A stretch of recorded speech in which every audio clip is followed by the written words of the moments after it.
না শুনে, আমাদের কোনো শব্দ শুনবেন না, আমাদের সাথে বিভিন্ন ধরনের বিহেভ খারাপ করবেন, এটা তো হতে দিতে পারি না।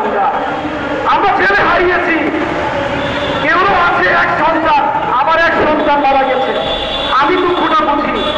যখন আমি দিন শেষে বাড়িতে যাই, তখন আমার বাড়িতে যে একটা কান্নার রুম থাকে, সেটা কেউ বুঝতে পারে না আমি যে কি দুঃখে বোঝাচ্ছি। আমার অনুভূতিটা কেউ